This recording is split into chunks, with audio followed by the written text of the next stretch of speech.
Hey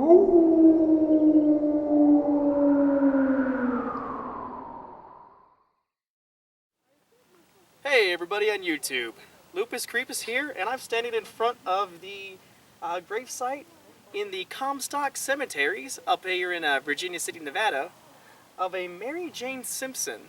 Now, I bet you'll never guess who, or really more likely what, Mary Jane Simpson was. But I do happen to have some experts here that are going to give us a little more details about Mary Jane here and about these awesome cemeteries up here in Virginia City. The Comstock Cemeteries Foundation members Candace, Judy, and Cal have all taken time out of their day to come down here, give us a little bit of a lowdown on the cemeteries, about the work they do here, about some of the ghostly encounters that happen, and also about the interesting little tidbits such as Mary Jane here. So, enough of me talking. Let's let them talk a bit. Hey everybody, Lupus here, and I am with Candace of the Comstock Cemetery Foundation. How you doing, Candace? I'm doing good. How are you doing? Oh, I'm doing very well. It's a very nice day here. First off, before we get into everything, could you just tell us a little bit about the Cemetery Foundation and what you do there? Yeah, the Cemetery Foundation was formed about 15 years ago, and our general goal is to at least preserve and protect what's going on here. Okay. So that's pretty simple. That is, and it's a very important job. I've been on your website. I've seen some of the pictures of like some of the happenings, and that really shows why the foundation is needed. And it's, from what I've seen, it's done a really great job. We're getting there. We always tend to focus on what needs to be done as opposed to what has. But yeah, we're making progress. No problem. Awesome. So I hear that you know a lot about the history of the cemetery here. Could you give me a little bit of a rundown on that? I can. We always feel kind of bad because we don't have money and staff, and so when someone just comes and visits here, I don't feel like they ever really know what actually happened. And part of that is the dramatic transformation that happened back here in 1867. The people that came here from England and Ireland, and one amazing thing happens there that does not happen here in Nevada. It rains 46 inches a year annually. We get under 9. That's a big difference. Right. So you take that fact, then you put all these people on the side of Sun Mountain, you put them in the industrial mining so that they experience 1 death a day. And now if I do a school group and I say, how many of you kids who are 10 have ever been to a funeral? No one raises their hand. If you were in Virginia City, every single one of those kids would have been to at least 5 by the time of age 10. So you put 25,000 Irish and English people.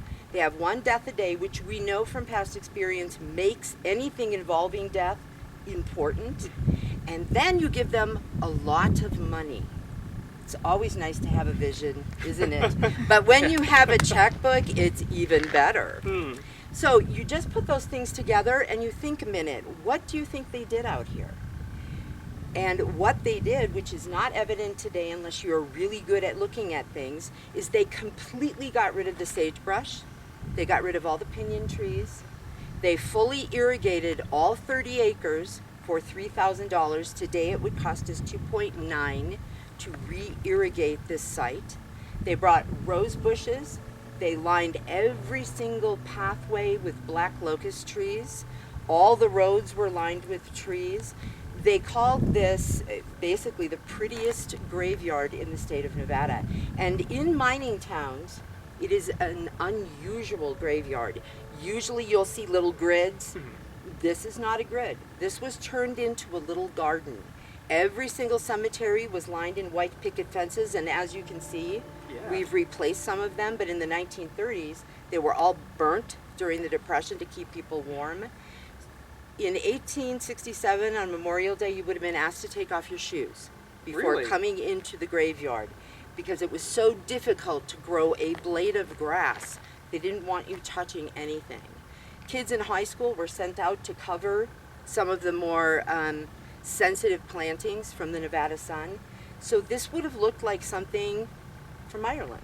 Wow. And they were not afraid to work here. All of the water was based on underground piping, and they used tanks and gravity to bring water where they wanted it. So it was a place where they could get away from the 24/7 mining town a place they could respectfully bury the dead, and it was a place to have picnics. It had a lot of uses. So that's really something. I mean, that right there just shows how much effort really went into this cemetery. I mean, there are so many cemeteries today that don't have anywhere near anything like that. no, and certainly not in the American West. Like you guys can see if you look over there, the dead carcasses of trees. They were accidentally killed in the 1960s with using a little bit too much weed control. Oh. Those were the original trees, and these were just replanted in 1995 with a special grant. But every single pathway would have had these black locust or elm trees. So it would have been a very different experience, about 150 years ago than it is today. That is certainly impressive. Mm-hmm. The Silver Terrace Cemeteries is a collection of cemeteries, and we're standing in the Masonic one right now. And they used a trowel and a shovel to kind of inspire their starting point. And from that upper monument down was the trowel shape, and then this round part was their shovel shape. And in the old photographs, you really can see that. But of course, the minute they stopped caring for it, the wind and the rain kind of took all that sort of away. Yeah, just kind of took it back. Now, what happened to kind of cause that transformation from such a beautiful location to, what we have today here? I would say probably mostly it's money and population. I'm a historical geographer, and I studied for my thesis the relationship that people have with this landscape that has changed over the years. Vandalism. It was really prevalent here. We have 6,000 people here. We have 1,284 headstones left.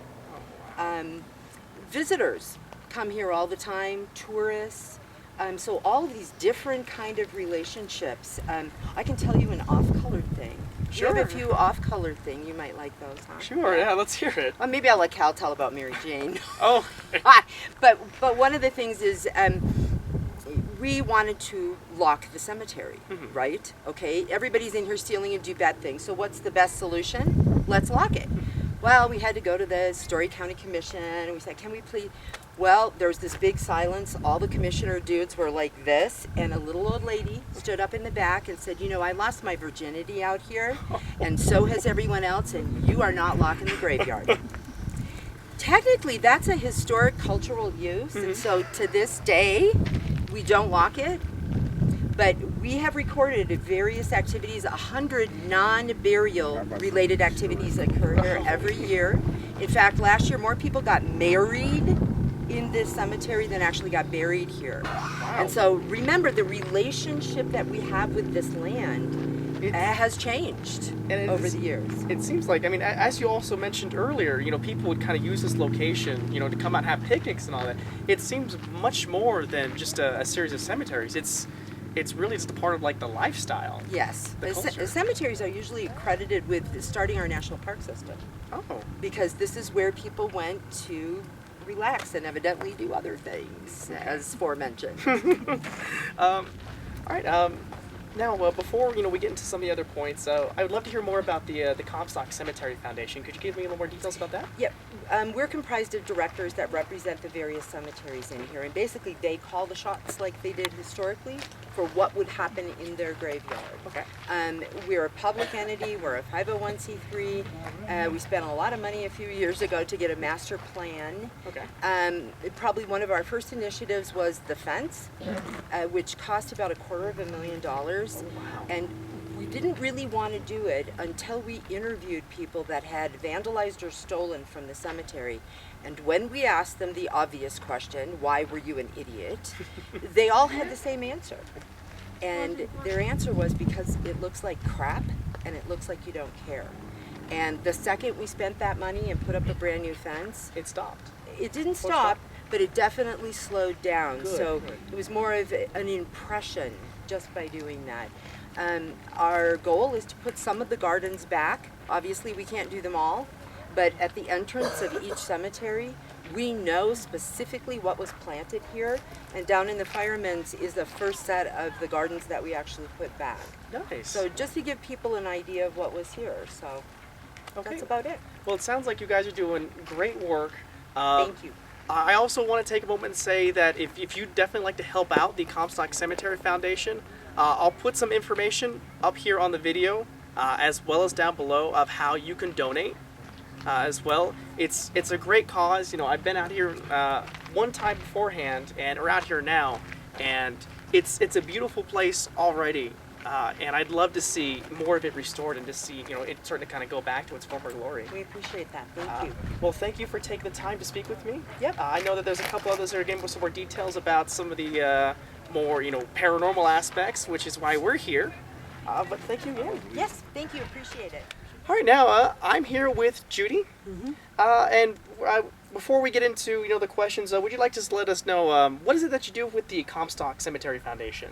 I'm the vice president of the foundation, and I'm one of the ones that are responsible for different cemeteries, and mine happens to be the Catholic. Okay. All right. Well, I know after talking with Candace a little bit, you're more familiar with some of the ghostly happenings that happen here in the cemeteries. Would you like to give us a little bit of information, maybe some cool experiences? Well, there's always been, you know, with any type of cemetery, you always get a lot of stories, and especially up here in the Comstock, you have a lot of stories about things that happen up here. Because in town and in the homes, there are hauntings. I mean, our own house has a ghost. So, you know, we're very familiar with them and with being around. When I first moved here, which was about 22, 23 years ago, they reported about a tombstone that used to glow at night. I did hear about that, yeah. Well, come to find out, it was what the stone was made of, and it just picked up reflections and stuff from the moon during the day, etc. I think I just also read about that very recently, as we were researching a little bit more about the cemeteries. Was made with it had phosphorus in it. Yeah, and now it was painted, so we've done away with that glowing attraction. Of course, people love to come and take pictures, and they show us a lot of them on Halloween. We do have. We do allow people in the cemetery after dark. And so they go in initially really to scare themselves, which happens. But they do come out with photos with a lot of orbs and stuff that they've been able to pick up. Okay. Now, we were also doing a little bit of other, research. We did hear stories about particular apparitions that might appear. And also, I did hear one about I believe it was a male's tombstone marker that would move. I don't know if you've heard anything particular about those stories. No, I haven't. I've heard apparition stories, but they're from tourists who probably heard them from the same source that you did. I see. Yeah. I always tell people that, any self-respecting ghost is not going to be up here. It's out of the way. It's on a hill. It is cold and it is windy. So if there are real Comstock ghosts, they're going to be down in the saloons where it's warm and they can get a good drink. And have a good old time. And have a good old time, yeah. Oh, well, I mean, I probably have to agree with him. If I was going to haunt somewhere, I probably wouldn't haunt the cemetery. I'd haunt somewhere that's fun. And we've had a few, encounters. Nothing too crazy, but we did have a few experiences down there, especially with some orbs as well. Right. Now, while we're on the subject of the cemeteries, though, is there anywhere in particular that there might have been a ghost that might have decided that, I don't want to deal with that stuff down there. I like the quiet, I like the cold, I like the wind. Right. Is there anybody up here that, might have decided to break the grain and actually hang around here? It probably could be a lot of them. I haven't heard of any one in particular. But when you think a lot of these people died an unordinary death, with accidents in the mines, with just things happening in normal day living. Yeah. That we don't experience. And of course, with their lack of medical, not lack, but what they had for medical knowledge was not the same as we have here. It's definitely very different now. Oh yeah, so you died of things that you never even would think about dying of now. And so it's so according to being spirits, yes, there would be some that would hang around just because of the type of death that they had. Okay. A lot of children are buried here. They said that because, of course, they had a lot of, usually had a lot of children, but most of them always died. And they would say that if a child could live to the age of 5, then they would probably grow up. They just had to make it past those first 5 years. Yep. Yeah. That's so really unfortunate to hear that's happened so often. It does. So, but again, when you, according to your question, there are some violent deaths here, and those would be the spirits that you would that would probably want to be around here. And you can find those in every single one of the cemeteries. Okay. This is the Masonic, but you've got the Odd Fellows, the Firemen, the Catholic.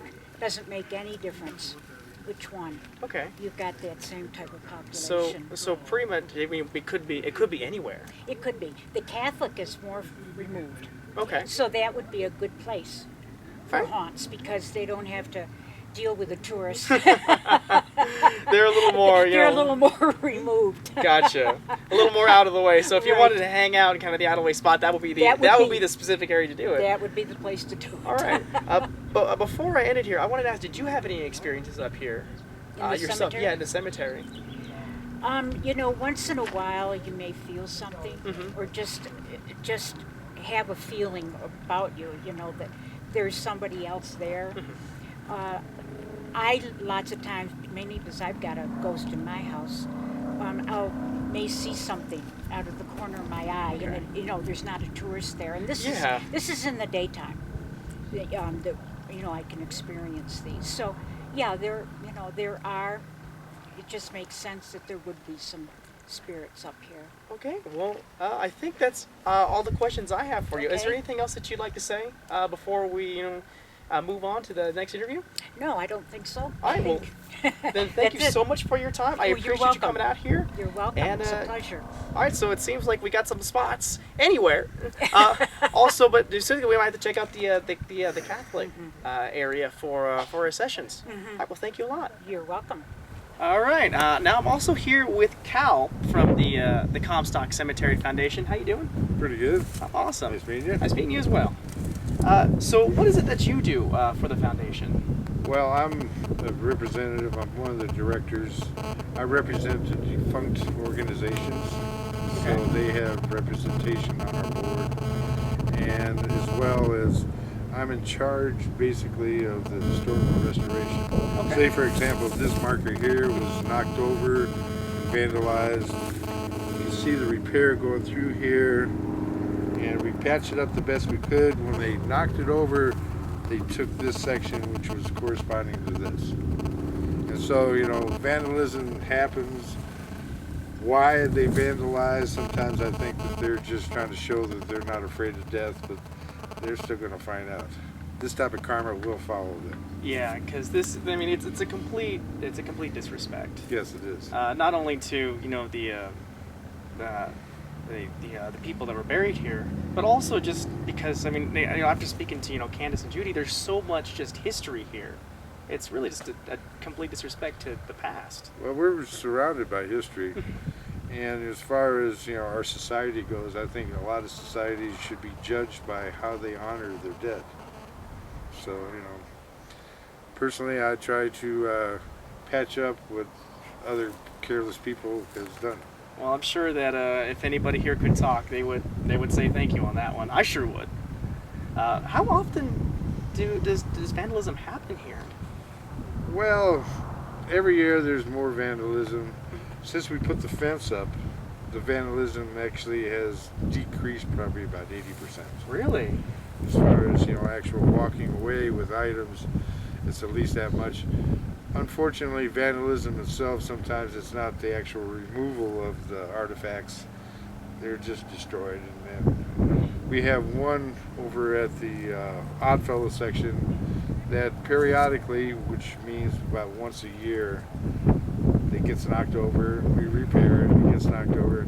At least we can check and see just how good our strong bond works. Because it tends to break just past the joint. So. Okay. All right. Well, now I know that's vandalism also a big thing about why you close off the cemetery at dusk as well too.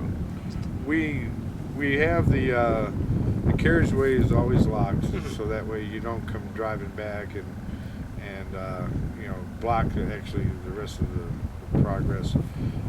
We leave our pedestrian gates open, even though the cemetery is closed, because we do get deer and horses come through here. Oh, that like to roam on through. And then also, like Candace says, sometimes nocturnal visitors come and have fun. I know that you have a bit of knowledge in some of the more interesting little tidbits about the cemetery and some of the stories here. Would you mind sharing a couple of those with us? All right. Well, one of the other things we also do here is we do conduct school tours. Okay. My favorite group of kids is the third graders. They really don't care about the history. They just want to know how people died. Oh, of course. Okay, so naturally when they come through, we have a repertoire of stories. One of my favorite is that I tell the kids, I says, well, there's a group of kids playing hide and seek, and one of them came up missing, and it was getting dark, and so the parents were saying, well, where'd you see him last? And they pointed towards an outhouse building. Usually about that time I have to describe what an outhouse is. And they said that the next day they had a man drop down. This outhouse was over a mine shaft about 50 feet deep. Oh. And so as they lowered the man in there, they found just the top of the kid's head sticking out of the wrong stuff, and so he drowned in the wrong way. And when I was telling this, I said, and he was only 8 years old. I had one little boy kind of get turned all white, and he goes, but I'm only 8. Okay, so you probably want to stay away from the outhouses then. Yes, Another one was the story of Mary Jane Simpson. She was a mule that was used to haul up the hoist bucket from one level to the other, and the miners rode it. And so she became a favorite of the miners. They kept her well fed and attentive, but she lived inside the mine. She never came out. Okay, that was her spot. That was her spot, and that was her job. She died in one of the fires down below, and the miners felt so bad about it is that they went and took her charred remains and bones, put it in an empty dynamite box, and she's buried just outside the fence line over here. And they erected a marker for her, and it was saying that she was the favorite, and all this. And part of the also the legend of her is the name of Mary Jane Simpson. Okay. Supposedly, at that time frame, the Welsh and Cornish miners that was using her services, well, they had a vulgar slang for the woman's genitalia was Mary Jane. Oh. And so we're not quite sure. There's no way to prove it, but it does add a different flavor to the story. Yeah, it does. It does a little bit there, but that really goes to show how important that this mule was to them. If they took that much effort to go get her remains, and not only do that, but also bury her and erect a marker, that mule was something to them. There's another story of a railroad man. Okay. He was deaf, and he's working on loading a lumber car, and another train came backing into him, and well, he got hit by that train, but he didn't die. He survived that, and it was the next week that he got hit by another train, and that was when he died. Oh, that's gotta be. That is really bad luck. I can just imagine, just going through. Man, I got hit by a train and I lived through it, and then it happening again. Yeah. Just like that train really wanted to get you. Now, I know some of your other interviews, they had mentioned about the babies dying here. Now, a mother had a 50-50 chance of surviving as well as the infant. And it didn't matter whether you were rich or poor. Just over here we have a wife of a doctor that died, and the baby died the next day. Oh. And so, if you survived, like she said, if you lived to be 5, you were doing pretty good. As miners, when they came into town, the life expectancy of a miner was 4 years. Really before, just like, And so, if you lived long enough, they usually turned you into a supervisor. We had one supervisor that he had worked for so many years, and they turned him into supervisor, and he was going down the hoist to check on some structure shoring. Mm-hmm. And as he was going down, somebody above him dislodged a plank, and he came whistling down, hit him in the head, and killed him. Oh.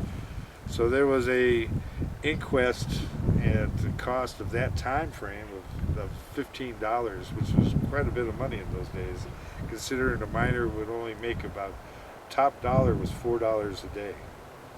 So they had an inquest, and they couldn't find any culpability of somebody, actually doing it harm. Mm-hmm. But I mean, there's different ways to look at it. yeah, I mean, if accidents would happen there every day. I mean, I can imagine it would probably be pretty easy to, if you really wanted to, stage something on somebody you didn't like. Now this cemetery is also unique for another thing, is that as they were digging down for burials underneath, they're actually digging up looking for ore. So they were, and that was happening at the same time. At the same time, this town itself, probably, there's different estimates of how much tunnels. Mm-hmm. They're talking about 700 to 1,000 miles. Wow. It crisscrosses, it ties back and forth. A lot of them had fences and gates in between different mine claims, but there was a tunnel in between them for air supply. So people might maybe use those tunnels to kind of sneak into other people's. Well, they what they used to call was high grading the ore. Okay. Okay, they would take the tailings and take some good ore, put it down, and they take the tailings and cover it up, and then later on they would come back and get the gold. And at those days, their technology is different than ours. They can actually reprocess some of the tailings and still get some worth out of it. Okay. Wow.